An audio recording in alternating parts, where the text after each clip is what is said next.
Mereka berpakaian serba putih untuk melakukan prosesi pemakaman nenek Jin Gotu, yang semuanya adalah keluarga besar Gotu. Salah satu di antaranya memimpin prosesi itu.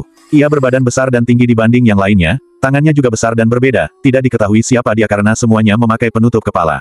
Sementara itu, ini adalah hari pertama Mas Hiro ke sekolah yang ada di desa itu. Daigo dan Yuki mendampingi Mas Hiro memperkenalkan diri kepada teman kelasnya. Mas Hiro disambut dengan baik. Ini membuat hati mereka tenang untuk menitipkan anak mereka di sana. Ketika hendak pergi dari sana, Daigo dan istrinya melihat rombongan itu melewati jalan yang kebetulan terlihat dari tempatnya berdiri. Saat itu rombongan itu berhenti. Rupanya Keisuke mencurigai ada yang tidak beres dengan bilangan mereka. Seharusnya mereka ber-15 tetapi mereka lebih satu orang. Keisuke pun menyuruh mereka untuk membuka penutup kepala mereka. Hingga ada satu yang tidak membuka penutup kepalanya. Seseorang yang menyusup itu mencoba berlari sebelum Keisuke mendekat padanya, namun mereka dengan jumlah yang lebih banyak dapat menangkapnya. Daigo yang melihat kerusuhan itu, menyuruh istrinya untuk kembali sedangkan ia akan berjalan ke tempat rombongan itu. Rupanya penyusup itu adalah Sumire, wanita backpacker yang sebelumnya melihat mobil Daigo. Sumire adalah orang yang sudah mereka kenal. Dia adalah anak dari Kano, seorang polisi yang menghilang itu. Sumire berdalih bahwa mereka tahu keberadaan ayahnya. Seseorang di antara mereka yang berambut panjang itu mencekram kerah bajunya menuduh bahwa ayahnya adalah orang gila. Daigo datang di saat yang tepat. Sumire melepas cengkaramannya dan menendang tong yang diduga berisi tubuh nenek Jin Gotu. Ternyata isinya kosong yang memperkuat dugaan Sumire bahwa tubuh nenek Jin telah mereka makan dan mereka sebenarnya adalah kanibal. Mereka semua terusik dengan perkataan Sumire itu yang membuat keributan di antara mereka. Untuk kedua kalinya lelaki berambut panjang itu marah pada Sumire. Seseorang yang bertubuh besar di antara mereka tidak tahan dengan keributan itu, mengamuk melemparkan beberapa orang di sana dan menjambak si rambut panjang itu hingga rambutnya terlepas. Ini membuat Daigo terperangah dengan apa yang baru saja dilihatnya. Tidak diketahui wajahnya karena dia satu-satunya yang tidak membuka penutup kepalanya. Baunya sangat menyengat hingga Sumire menutup hidupnya. Sebelum ia meraih Sumire, Keisuke mencoba mencegahnya sembari menyuruh mereka untuk pergi dari sana. Daigo mengantarkan Sumire ke stasiun untuk pergi dari desa agar dia bisa lebih aman. Dalam perjalanannya Sumire menceritakan bahwa ayahnya bukanlah seorang penjudi seperti rumor yang telah beredar itu.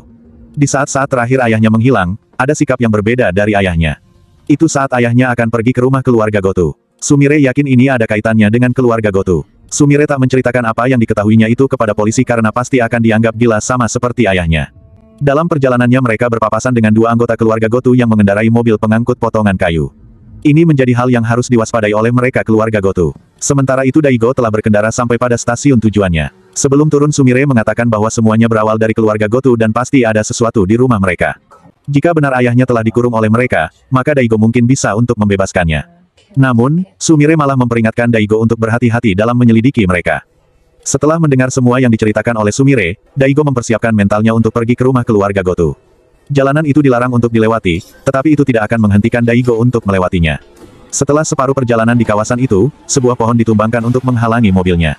Ternyata itu ulah kedua orang yang berpapasan dengan mereka tadi. Mereka ingin mempengaruhinya dengan memperlihatkan video Kano yang saat itu sedang marah pada keluarga Gotu. Itu video saat Kano yang akhirnya menghilang tak ditemukan. Mereka menganggap bahwa Kano adalah orang gila dengan sikapnya yang ada di video itu. Daigo bukannya percaya pada mereka malah semakin yakin untuk mendatangi rumah keluarga Gotu. Mereka menghidupkan mesin pemotong kayu itu. Membuat Daigo waspada dengan apa yang akan dilakukan oleh mereka. Ternyata mereka memotong kayu itu agar Daigo bisa melewatinya. Tetapi itu bukanlah tanda keramah tamahan mereka, hanya tidak dapat melakukan apapun lagi terhadapnya. Segera mereka melaporkannya pada Keisuke yang berada di pemakaman itu. Ini membuat si rambut panjang itu marah untuk segera menemui polisi itu. Namun Keisuke mencoba untuk menghalanginya agar mereka bisa menyelesaikannya dengan cara yang berbeda. Tetapi dia tidak mau mendengarkan Keisuke dengan diikuti oleh saudara yang lainnya. Sementara itu Keisuke memikirkan cara lainnya untuk menghadapi polisi itu. Di sisi lain, Yuki bersama Mas Hiro yang telah pulang dari sekolah dihampiri oleh seorang ibu dan anaknya yang juga bersekolah dengan Mas Hiro. Awalnya hanya obrolan biasa namun ia menyinggung tentang keluarga Gotu. Ia memperingatkan untuk tidak terlalu terlibat dengan keluarga itu bahwa keluarga Gotu punya nilai yang berbeda dengan yang lainnya, mereka adalah sekelompok orang barbar. Secara kebetulan Keisuke dan saudaranya yang lain telah menunggunya di rumah itu. Yuki tidak tahu mengapa mereka telah ada di sana apalagi ini membuatnya semakin takut ketika telah mendengar sesuatu mengenai keluarga mereka. Ditambah mereka semua memakai senjata. Daigo telah sampailah di rumah keluarga besar Gotu. Awalnya ia memulainya dengan sopan. Namun seseorang yang berada di atas mengambil video Daigo tanpa merespon perkataan Daigo.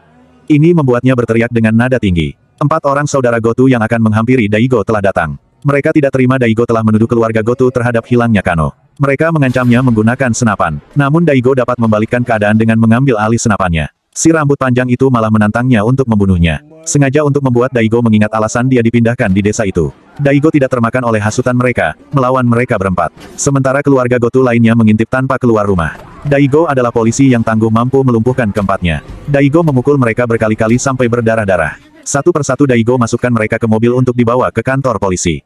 Daigo tidak menyadari bahwa ponselnya berdering, panggilan dari Dr. Nakamura. Ini membuat Dr. Nakamura mengirimkan pesan suara tentang jari itu yang merupakan jari pendahulunya alias Kano.